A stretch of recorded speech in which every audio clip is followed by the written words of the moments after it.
Hi, everyone. This is Rico Figliolini, host of Urban Ebb, and I have a great guest today, Norcross comic book children's book author, Greg Burnham. Thanks for joining me, Greg. Appreciate you being Thank here. thank you for having me. Yeah, no, this is great. This is like, I've loved comic books since I was 10 years old or younger, mainly Marvel, DC also a little bit, but Marvel was always my best. Um, and then graphic novels as I got older and they got into trend. But we have Greg here. He's been an author, writer for quite a bit, for a couple of decades, right? I think. Um, About hmm, a little bit over a decade. I started with the children's books. okay, I've been writing my whole life, but professionally, like a little over a decade. okay, okay. Well, we're going to talk a bit about that. What got you into this and stuff. Um, so let me just say that we're ahead of Momocon. That's going to be coming Memorial Day weekend. It's actually running 4 days, May 24th through the 27th. Greg is going to be at that. This is why Mhm. we're interviewing him also. So looking forward to meeting you in person possibly when I come out and visit. It's going to be at the Georgia World Congress Center. It's considered the largest gaming event in the Southeast. But, like any of these, there's artists' alleys, there's all sorts of things going on, cosplay. There's a lot of things going on at MomoCon. So it's going to be an interesting 4 days. So I'm looking forward to it. I'm sure you will be too. What days will you be there, Greg? Oh, the entire time. Um, Okay, Momocon is it's our one of our home conventions, obviously, but sure. it's also one of my favorites. So yeah, Okay. we're there the whole time. And what are you going to be doing? Where can people find you there? Oh gosh, we're gonna be in the artist alley, and Okay. I would have to search. I just show up, but I think they told us our tables. I want to say it's like 304 Oh, no, is no, my that's fine. But table. Artist Alley, you're going to be in, so that's Yeah, cool. artist Okay. alley. Yeah, so Okay. I'll have. We always have books, posters, Hmm. other like stickers, some different knickknacks. Yeah. All the Okay. books we'll be talking about today, I'll have, and then also I know I'm doing at least two panels, um, but Okay. it could be more.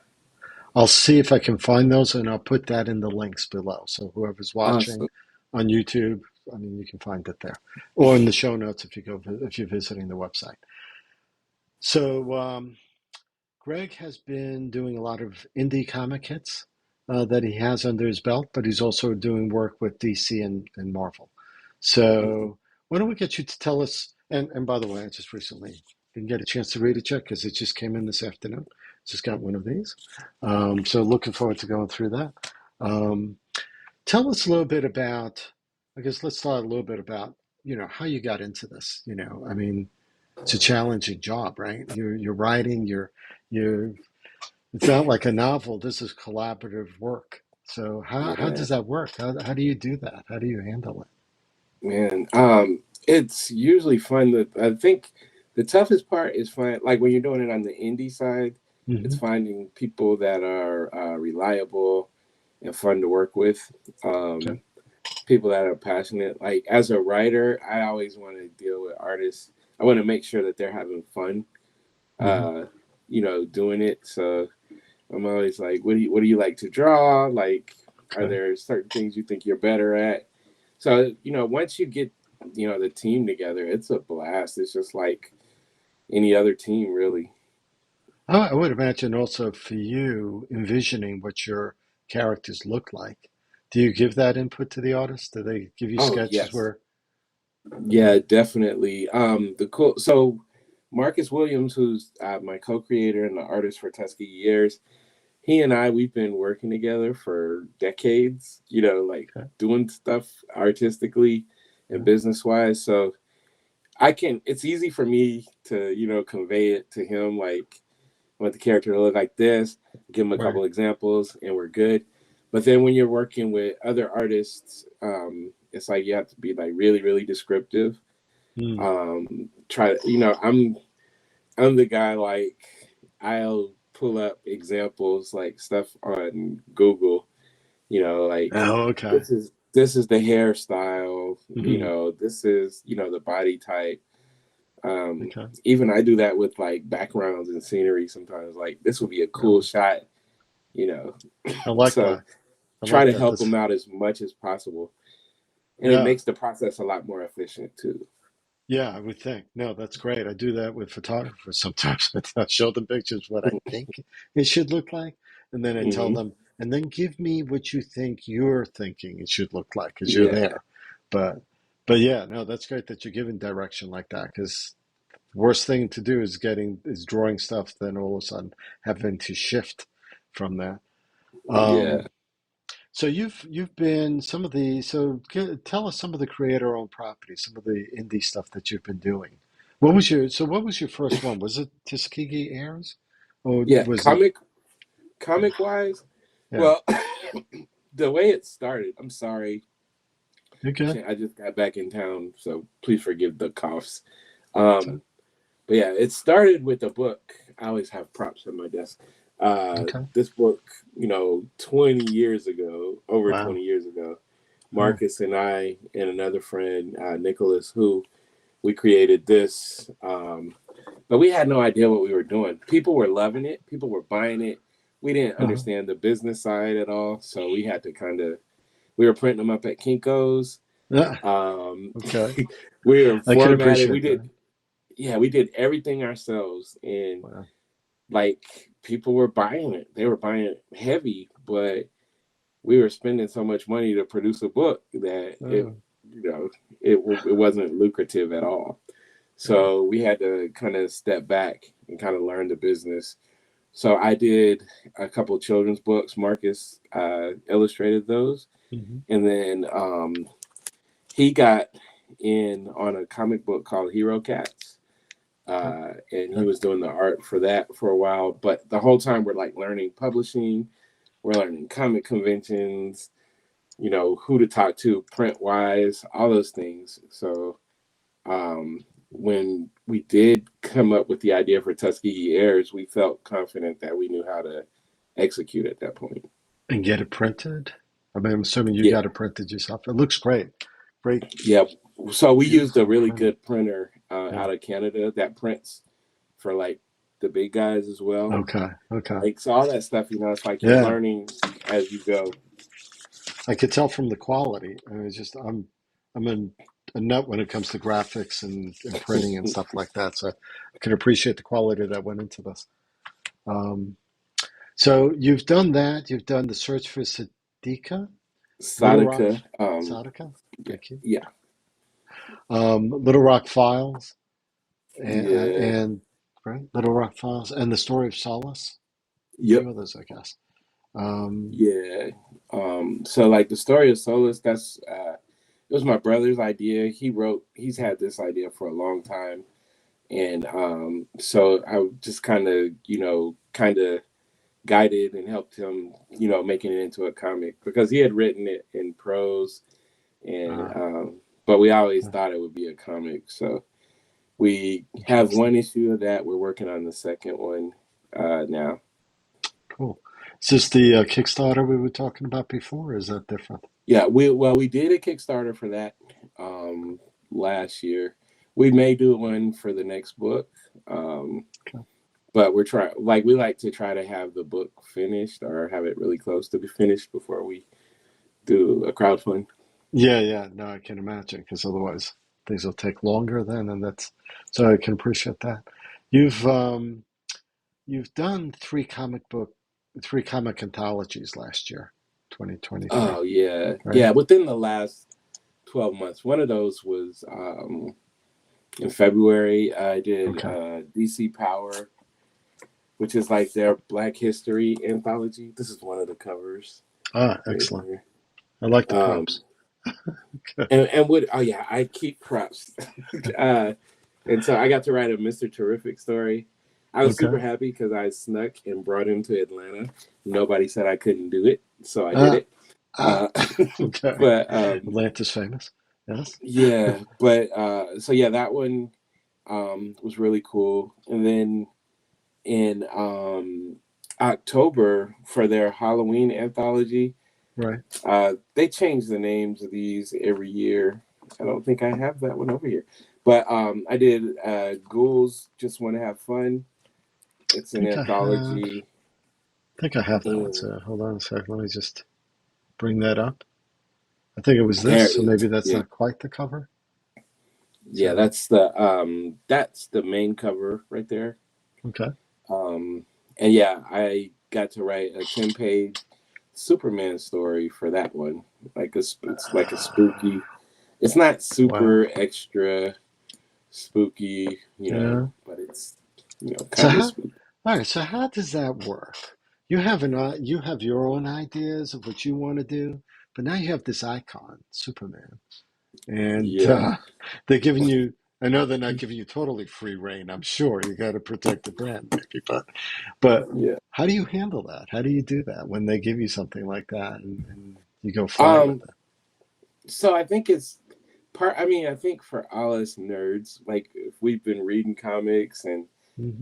watching the movies and everything, I feel Yeah. like you always think about like what would I do if I got a chance to, Hmm. tell these characters stories. Right. So I wanted, like with this one, I wanted to tap in. I mean, I've been watching Superman for my entire life in some way. So I Yeah. wanted to kind of tap into the stuff that I loved about Superman. I loved him and Lois's interactions. Mm. Um, but I also wanted to tell like something. It's like there's so many stories, so I was just trying to figure out a way to do something unique. And I think I Okay. did that. It wasn't like He was imprisoned because by a ghost, huh? yes, so I well that Huh? even that description they gave is kind of sort of, but Oh, not all the way. But okay. I used, I wanted like a ghost because, you think about who, they say Superman is susceptible to magic. Mm. So I figured like a ghost, Okay. like what can he do if he can't actually make contact with him? Yeah. So, yeah, Physical but it being. was Yeah. cool because for these little one-off stories, it's like Hmm. canon is not, end all be all. So they're Right. kind of like it doesn't have to, be, perfectly in canon. So they made it easier. But there are still like there's a lot of things that you have to get. I wouldn't say approval, but more so like certain things they're not going to really do with Superman versus Mm. others. Okay. Well, fun anyway, I would imagine. And I'm sure you got Oh, it notes back was. on your stuff. I just the whole time I'm working on it, I just have to keep pinching myself like this is Superman. So So, yeah. Okay. So you've done that. DC Power 2024. You were talking a little bit about that. Milestone Initiative. Um, there are other artists that are in there. Do you get a chance to, when you meet other artists, other writers, other creative people, do you guys share notes? Do you like to shop talk? Do you like, some I like to talk more, not necessarily in general, but we talk about like creating. Uh, mm, One thing I'm always careful of because it's like you soak up so many things subliminally that sometimes something could that you heard or you've seen could come out mm, accidentally in your own. Like I've had okay. plenty of times where I come up with an idea and I'm like, oh, this is gonna be great. And I have a rule, like I'll come up with the idea. Usually I wait for like a couple of weeks and then I come back and revisit it. Uh-huh. And when I revisit it, I'm like, oh no, that's nothing but new skin on this story, or Oh, so it's really? like, yeah. So Wow. I try to like, keep it more general, like about creating stuff like that than sharing notes on what we're creating. Gotcha. And I've heard authors, like best-selling authors and other writers, they don't accept anyone's manuscript for that reason, Yeah. or Yeah. unsolicited scripts for that matter, Mm-hmm. because that could be a problem too, I guess. Um, when you're balancing creative work, your independence and publishers' expectations, right? There's two different things. We talked about that a little before, just before, about how it's easier to do your own stuff because you've set your deadlines. You can pick the quality of work people to collaborate with. But sometimes Mm-hmm. that may not be the case on the other side of that, where you have publishers' expectations. You have to work with people maybe you're not familiar with. Yeah. How does that work? Is that is that is Um, that fun or can that be challenging? for me, it's fun. So a little bit more about me. Like I coached youth sports in Norcross, and Do you?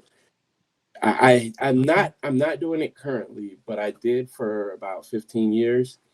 Hmm. So I think that one of my strengths is being able to bring people together and figure Okay. out how to work with people, um, you know, in a pleasant kind of way where we're all moving in, the same thing.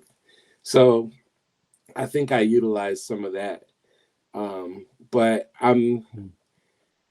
when you're doing indie stuff, it's like typically, there's going to be a little bit extra leeway, whereas Right. like if you're working with one of the major publishers, it's like the deadline is this day and that's all there is to it. If you can't Hmm. have it by this day, they're going to get somebody else to do it. So Right. Yeah. yeah, so it's That's crazy. like just trying to figure out balance, not to be like a tyrant, but Hmm. also to be like we still got to make sure we're getting it done. Yeah. So, I, but well, it's fun. I love collaborating, especially with artists. I love it. yeah, I got to believe that you see your stuff visually being rendered is a whole that got to be a whole Hmm. different feeling, right? You're writing it, you have it in your head, but Hmm. that artist is rendering what you're hopefully pulling Yep. out of your head what you want, but it's almost like me seeing AI art sometimes. Hmm. It's not the same thing, but you know, you type in some words and AI will generate a picture, right? Hmm. It's never quite as good as everyone says it is. That's for sure. I've experimented, and trust me, it's not that. But um, it's not what you see on Instagram, I guess. But the so I'm sure it's exciting to see the rendering of what an artist produces for you. Absolutely. What I was curious, what sports did you coach? I coached mostly basketball. I did Okay, baseball some, okay. um, but it was mostly basketball. I like the way you was phrasing it before about moving in the right, sort of in the in the same direction or something. Yeah. Getting parents to move with you to just competing interests and Yeah. stuff. So, and it's like if you can do that, Yeah, then yeah, coaching 12, adolescent boys, mm, then I feel like yeah, you could do a lot of things. yeah, yeah. I would think, and that also brings up something else in my mind. When you're writing stories, and you have five characters, and then I'm sure some of them are your most favorite characters, right? More favorite one. How do you have to decide these darlings how much time they get on that page because you're not, and do you, Yeah. it's just that's an interesting thing too, to decide that. Well, what is your favorite character or two that you've written? Oh man, I don't know, cause like I mean I love the Tuskegee Airs. Like it's like they're all of them are like your kids. All the stories. So I love Sadaka from the Search for Sadaka. Okay. I just don't want to say one's my favorite, and then the other characters attack me in my dreams.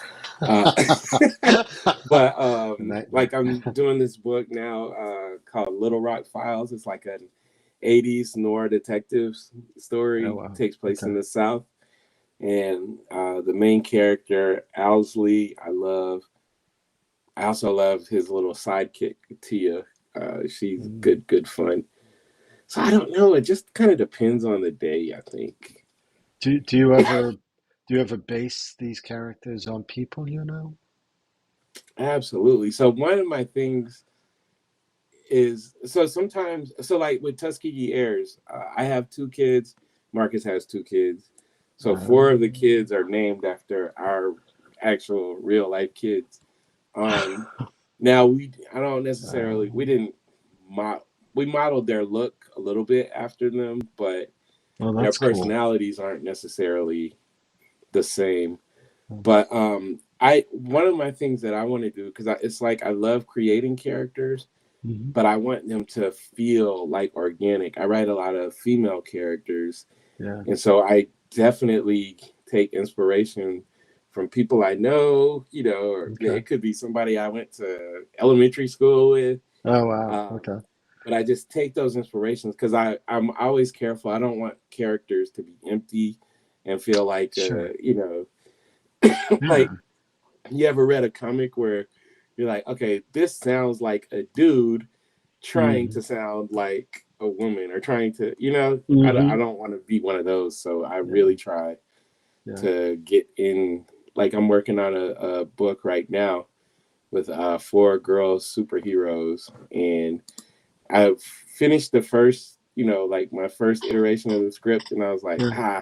I need to add more, like depth and more emotion and So, personality to them. yeah. Some background, different language. I mean, you want that voice to be individual, right?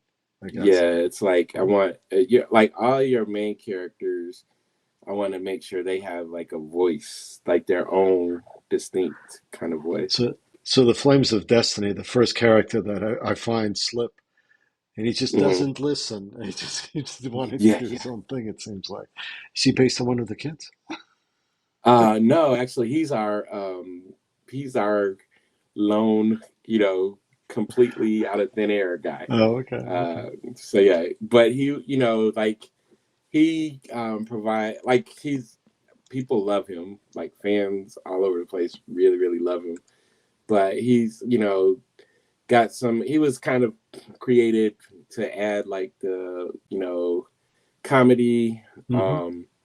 But he's also feisty. And as you go, we'll get more depth and stuff behind him, and you'll readers will understand why he is, how he is. So do you through the writing process when you're doing this, and you said like you did the first, everything goes through drafts, I guess, Hmm. and you want to continue to add voice, add complexity to a character. Um, when you're doing this, do you ever decide that maybe a character is not the right character and you have to change it? Yeah. So yeah, sometimes it's like uh, I'm hyper vigilant. I utilize sensitivity readers. I have Hmm. some really Okay. good friends that will say, "Hey, man, this is some crap. Go back to the drawing board." Good. They're not mean Okay. people, but I tell them I want you to talk to me. Like Yeah. so. Usually, by the time they actually like we get into the scripting and everything, I'm Hmm. pretty cool. I'm pretty sure, you Okay. know, but up until that point, yes, like plenty of people get cut or Okay. changed altogether. Okay. Cool. So beta readers and just other people giving advice.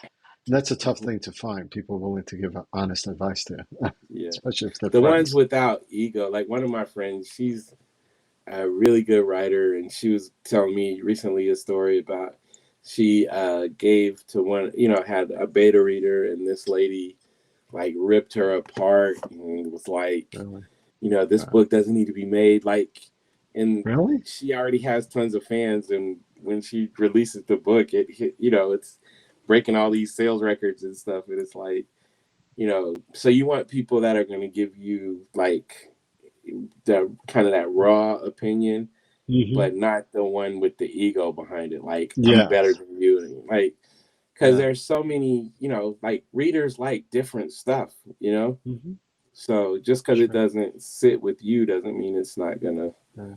resonate with its intended audience. You almost have to have thick skin when you get these things back. I'm sure. Yeah. Um, Like I think for me, like one of the things, like whatever the criticism is, I'm usually okay with it because whatever I showed you in that book, it mhm. was 100% intentional. It's there's not a lot of like, ooh, how did that get there? Oh, okay. Yeah. So I've had Sure. It's people that are planned. like, oh man, I didn't like the way you did, whatever. But then Uh-huh. they read the next issue and they're like, oh, okay, I get why you did it. Oh, okay. It makes more sense. So it's like, Yes, they got to wait. They got to live through it. Yeah, no, for sure. Yeah. I mean, sometimes the backstory comes out later, right? You Mm-hmm. don't want to give it all at once. Um, when we talked a little bit before we started about diversity and representation, right? In works, it's changed over the years. Um, Diversity is a little better now, certainly better now. I mean, even in probably the 60s and 70s, it wasn't too much of a stereotype, although, that's one of the things you got to worry about, or other Mm-hmm. writers have to worry about stereotyping people, because you don't mean to. And sometimes the stereotype is um, is meant, right, as a comic turn or something maybe, or being used in a way, but it's not long lived in a character, right? Um, how do you handle that? How do you do, with especially this industry? I mean, when you think about comic books, when people think, well, not today, but before, comic books was very white. You know, Mm-hmm. I mean, up until about 60s and 70s, and then there was some diversity that came in. Not a lot, but some. Black Panther, Luke Mm-hmm. Cage, there were a bunch of them. Got more so as X-Men came in, so that was supposed to be a thing about diversity of accepting different people. Um, Mm-hmm. so, but there's a lot more indie. Well, there were indie authors back then too, indie comics. I remember, um, but there's a lot more now than there were before, and some of them get TV shows too. So it's Mm-hmm. becoming a bit more profitable or lucrative to be able to do some of this stuff. Do you see yourself trying to breaking into that, multimedia, not Yeah. just the print? Yeah, definitely. As we go, we've had some near misses with certain stuff, but that's definitely a way that we, would want to move to.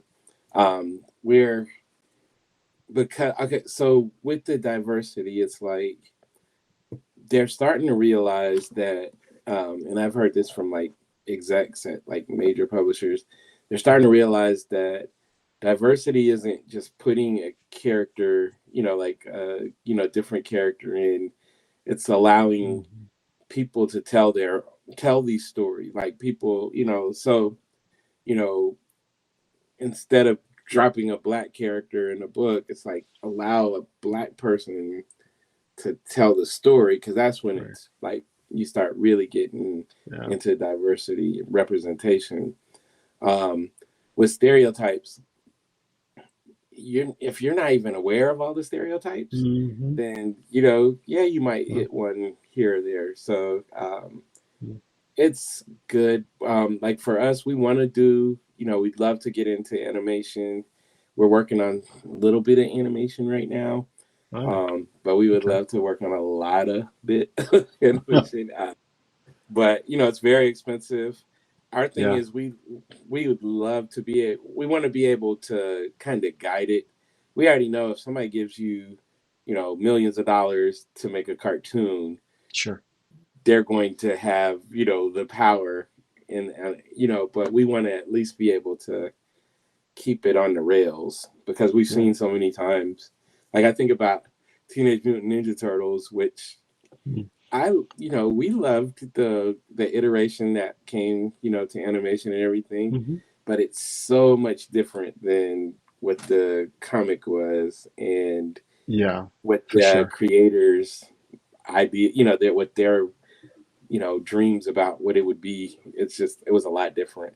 Yeah. And So, that was, that was an instance where it still was super successful and mhm. lucrative. But you can talk to like a lot of creators who's like, man, they took my idea and made it terrible, so it flopped, and Yes, you yes. didn't get to control it. So I think a lot of times when Netflix or other companies get into that, they just make it more vanilla to just be able to mhm, reach a broader audience rather than niching it down. Because it's telling it. I think telling the stories of from a diverse background, like you said, you don't just drop in an Indian or a black woman or a Hispanic into a story. It needs to come out of their story, right? It just mhm, needs to be, it's more authentic that way. It's more interesting. The storytelling is way more interesting to me when Yeah. it comes out that way than someone. I can't write a black story, right? I mean, I can't. Having diversity in the creative process is important. Um, so, and things are becoming better. Animation is actually becoming cheaper and cheaper to make because of all the digital movement that's going on right now. Um, Mm-hmm. so it's going to be, give it another 5 years, you'll be able to make your animation 30-minute show for a lot less Yeah, money, I bet. it's coming. Yeah. Like we were awarded a bit of a grant from Epic Games Oh, to do okay. like Unreal Engine shorts. Yes. So Really? yeah, so we're working on that and Oh something my else God. that you That's might be able to see. We have something okay. cool that we're gonna be. Hopefully, we're gonna be dropping at Momocon. So that'll Damn. be Okay. I'd love to see that. Unreal Engine 5, that's the last one that came out. That last version is unbelievable. It crazy. looks so real Yeah, that you're stepping into a place that's just like, my God, you want to be afraid it's that something's going to scare the death out of you. right. I just watched the Planet of the Apes, the new movie, I didn't get and a chance yet. How was half it? the time I'm like, "That's Unreal Engine right there. That's Ah, Unreal Engine." Like it's just, and it's like almost seamless. Like you can't, yes. yeah. Like I can tell because we're working in it right now, Hmm. but for most people, um, Well, I don't even I know. think, no, no, most people can't. I mean, unless you put a person in it, then it becomes, there's nuances Yeah, yeah, that you that's sort true. of figure there's something not quite right there. But I Hmm. can't wait for them to do more VR work because Unreal Engine 5 can do in real time renderings, I believe, as you move through a story. It's just so much technology. You can't even tell what's real or not anymore. If you're in, it's Right. like the Matrix almost. Yeah. I've So been tell waiting for us, this. yeah, I'm sure, I'm sure. Um, tell us so you have another book that you've done. So we've been talking about graphics and comic books, but you did Swim Kelly Swim, Oh children's book, yes. very different. So I want to make sure you tell us a bit about that. That what went into that, why you wrote that one.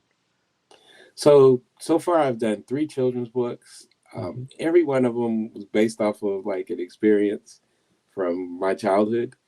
Oh, okay, Um, and of course they're based, but I, will make it more fantastic and all that stuff.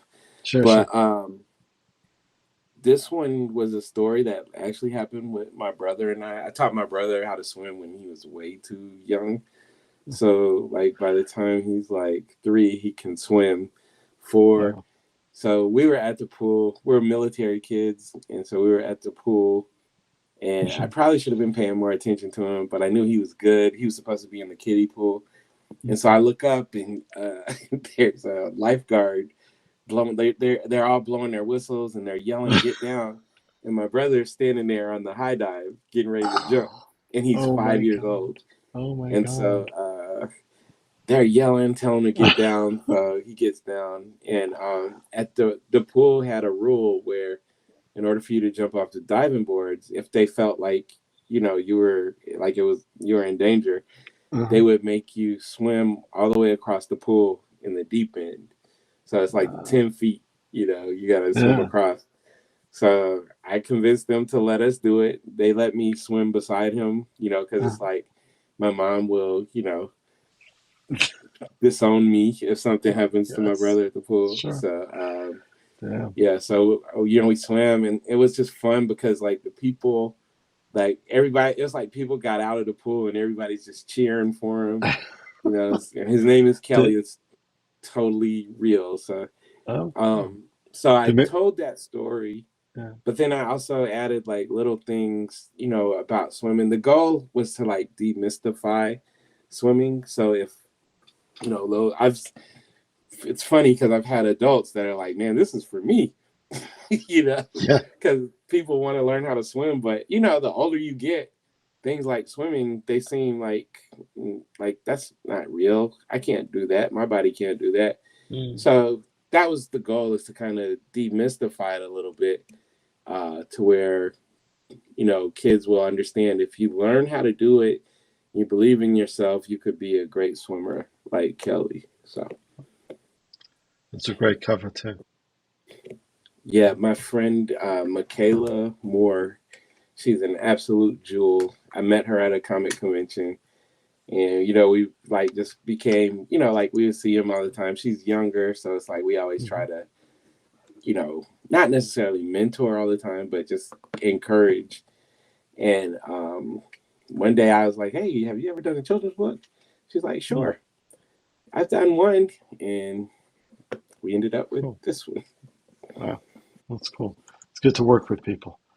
We're we're at the end of our time together, Greg. Wow, that was It's fast. been yeah, it's been great talking with you about your work, about the business. I love talking shop, finding out how people are creative and doing stuff.